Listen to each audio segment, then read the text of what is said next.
Now the definition of span of sets.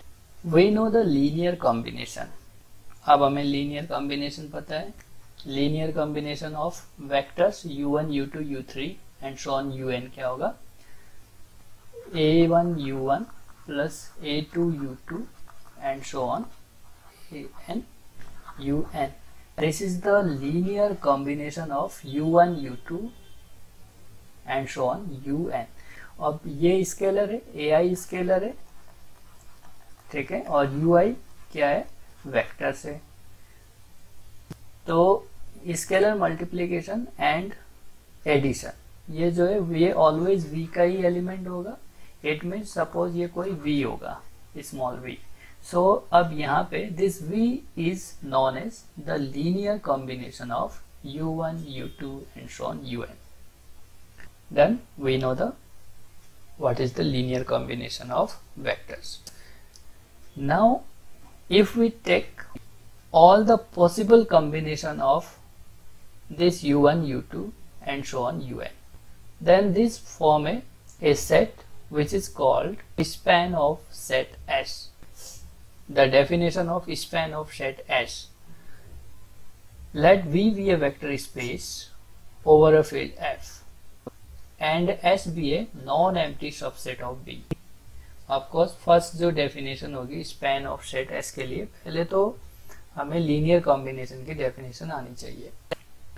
Then the span of S, okay, then the span of S is the set consisting of all linear combination of the vectors in S. This is the all linear combination of vectors in S, and it is denoted by span of S or L of S. It means linear span of S या span of S.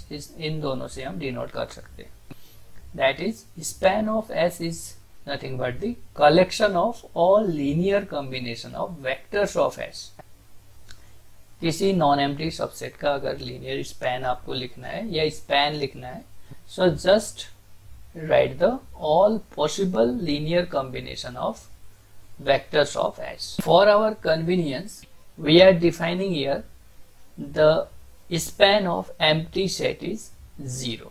This is just for our convenience. इसको justify हम तब करेंगे जब basis and dimension आएगा, तब उस time हम इसको justify भी करेंगे. Now अभी ये ध्यान रख लो, for our convenience we define the span of empty set phi is always 0. So I am just giving an example which is the span of S. So let V be a vector space over the field F, where F is the Z3, and suppose S is the subset of V which has only two elements, which is X and Y. Then the possible linear combination of X and Y is the AX plus BY. यही होगा x, y का linear combination ax plus by होगा, और a b जो होगा वो किसका होगा? Z3 का होगा, because here field is Z3. Thus the possible ax plus by क्या होंगे?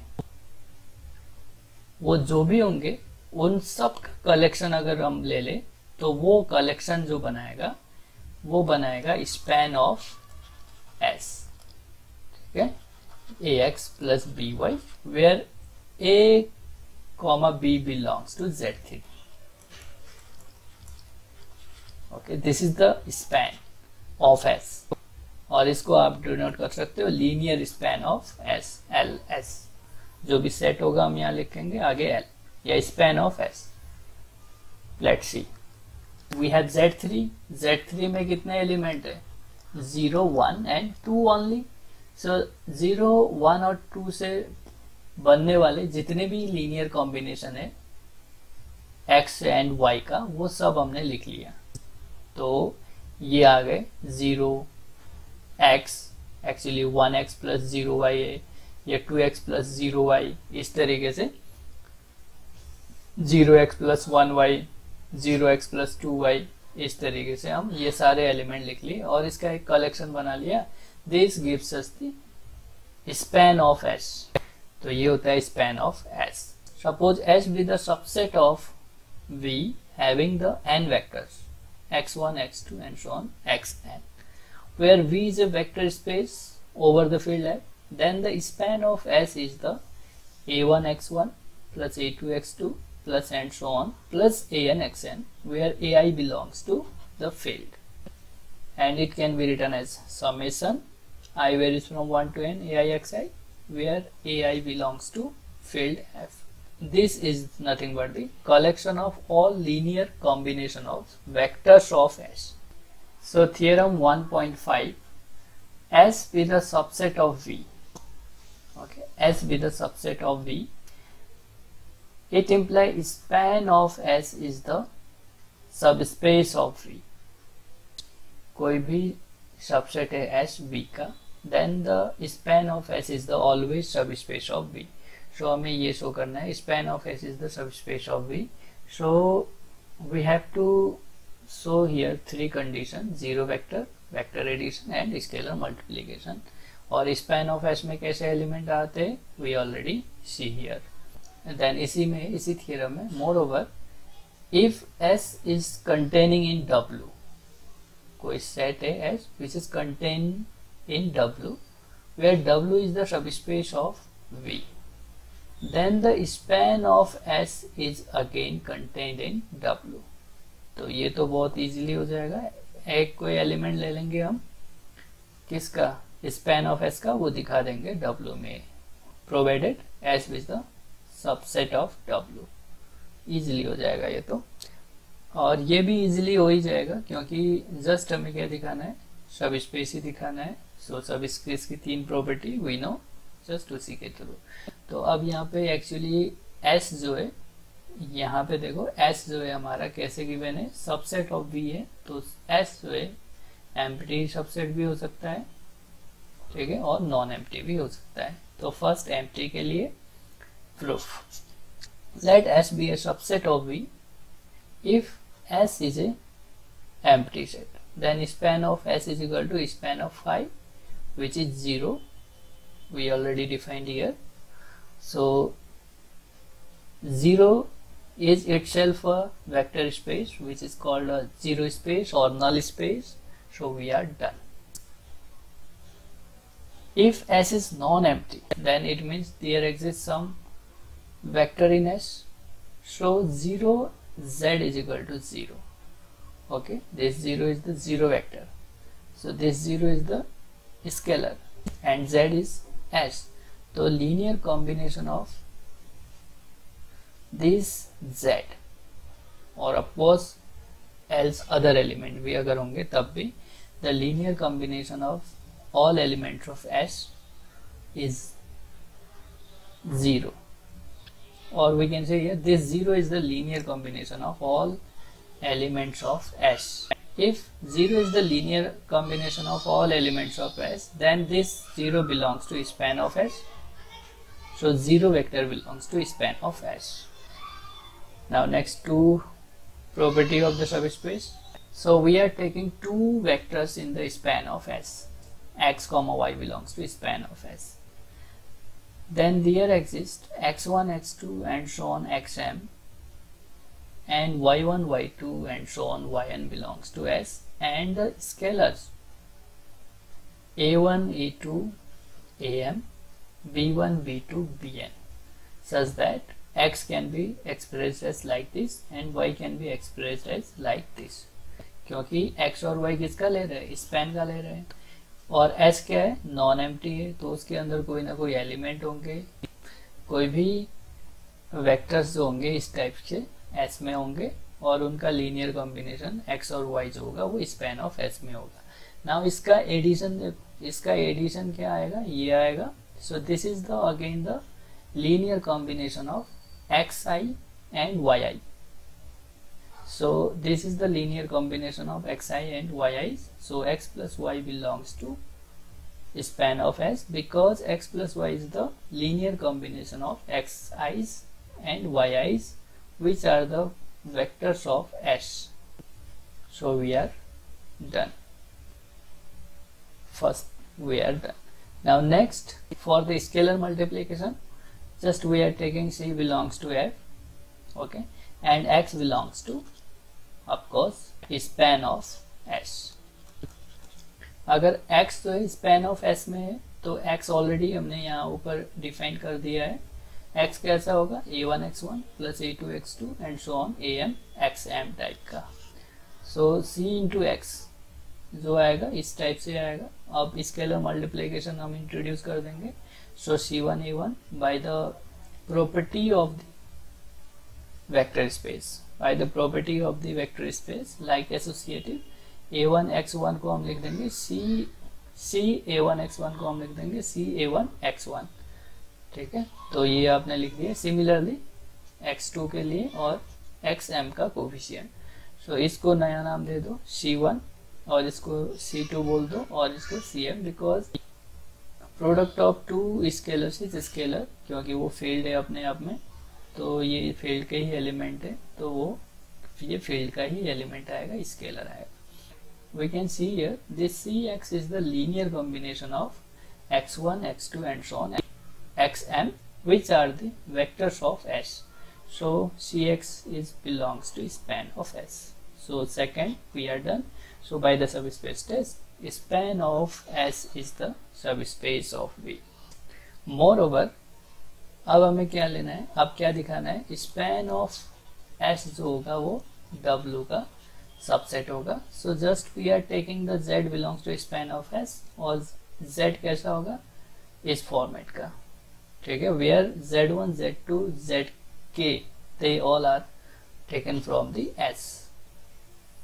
सो अब हमें किसी भी हालत में z को किस में दिखाना है, W में दिखाना है. Since S is containing in W, ये गिवन कंडीशन है, and z1 z2 zk are in the S, then it implies z1 z2 zk belongs to W because this is the subset of W. So अगर ये W में लाई करता है, so for any scalar d1 d2 dk, so this sum is also belongs to W because W is the subspace of V given. This is given है. This is nothing but the Z, so this Z belongs to W. तो Z हमने लिया था span of S का, so Z आ गया W में. So span of S is the subset of W. So proved. So exercise 1.4 page number 34 में question number 5 A to H आप अब इजीली कर सकते हो because we have the definition of the span of set. Okay. So इसमें क्या है, चलो फर्स्ट हम ले रहे A. ये actually this S is the subset of R cube. V is given here. एक यहाँ पे एक एलिमेंट दिया 2 -1 1. ओके, 2 -1 1 और ये u1 u2 क्या है हमारे S के एलिमेंट है 1 0 2 एंड -1 1 1. अब क्वेश्चन ये, क्या ये V जो है स्पैन ऑफ S में लाई करेगा? तो अगर V is the linear combination of u1 and u2 आ जाता है तो V इज लाइन. अगर ये लीनियर कॉम्बिनेशन नहीं आता है, we can say V does not belongs to span of S. तो लीनियर कॉम्बिनेशन देखना है. Suppose B belongs to span of u1, u2, ये मान के चलते हैं. ठीक है, it imply V is the linear combination of u1 and u2. Clear. V अगर स्पैन ऑफ ये होगा by the definition of span of set, V is the linear combination of u1 and u2. Then there exists of course scalar a comma b belongs to R such that, so this a u1 plus b u2 is equal to v. और u1 की value given है, u2 की value given है, v की value given है, रख दिया और हमने इसको सॉल्व कर लिया. Just scalar multiplication and vector addition और इक्वेटिंग बोथ साइड, क्योंकि दो ट्रिपलेट कब इक्वल होंगे, जब कंपोनेंट इक्वल होंगे. तो हम यहाँ से 3 इक्वेशन मिलेगी, बट हमें यहाँ पे केवल 2 अननोन है, 3 इक्वेशन है, इजीली 2 वैल्यू आ जाएगी. सपोज एक b तो यहाँ से दिख रहा है, v की वैल्यू -1 है और सेकेंड को 1 में पुट कर दूंगे तो यहाँ से a की वैल्यू भी आ जाएगी. सो a की वैल्यू मेरी आ रही है 1. ठीक है, a की वैल्यू आ गई 1. तो हमने सेकेंड को यूज किया, फर्स्ट को यूज किया, तो थर्ड को अभी यूज नहीं किया है, so just putting the value of b and a in the third. तो जैसे ही मैंने थर्ड में रखा 2 into 1 - 1 विच इज 1 सेटिस्फाइड हो गया। So this V is the linear combination of U1 and U2, and we can write U1 minus U2 is equal to V. Just we put the value of A and B in this one. ठीक है, so V belongs to span of S. ठीक है, linear span है, linear combination आ रहा है, so it belongs to span of S. इसी का बी क्वेश्चन देख लेते हैं जो कि इसमें लाई नहीं करेगा, वी ऑलरेडी प्रूव्ड है। सो देखते हैं कैसे लाई नहीं करेगा। ये पूछ रहे क्या ये जो है वी जो है स्पैन ऑफ एस में लाई करेगा। तो we know we have b और एस गिवन है, तो suppose b belongs to span of S. अगर बी स्पैन ऑफ एस में लाई करेगा, so there exist some scalar a and b such that a u1 plus b u2 is equal to v by the definition of span of S. So u1 की value we know, u2 की value we know, so put कर दिया again by the equating on both sides, so a minus b is equal to -1, b की value 2 आ गई, a plus 2b is equal to 1 आ गया। तो दो ही unknown है, तीन इक्वेशन है, दो वैल्यू इजिली हम निकाल सकते हैं। b की वैल्यू तो 2 आ गई, सो सेकेंड को अगर मैं 1 में पुट कर दूं तो यहाँ से a की वैल्यू आ रही है, a इज इक्वल टू 1, तो ये फर्स्ट भी यूज हो गई। तो अब आया a की वैल्यू 1 आई, b की वैल्यू 2 आई। अब a और b को हम यूज कर लेते हैं इस थर्ड में। ठीक है, तो जैसे ही मैंने a1 है b2 है इसमें पुट किया, a1 है प्लस b2 है, so 2 into 2 4 plus 1 5, 5 is equal to 1, ऐसा तो हो नहीं सकता। So A और B does not satisfy the equation 3। ये जो इक्वलिटी है वो होल्ड नहीं हो रही है। अगर ये इक्वलिटी होल्ड नहीं हो रही है, so we can say this V is not a linear combination of U1 and U2, so V does not belongs to span of S। So इसी टाइप के क्वेश्चन है, आप इजिली कर लेंगे C2H में। क्वेश्चन नंबर 5 का C2H में आप कर लेंगे इसी टाइप के क्वेश्चन है।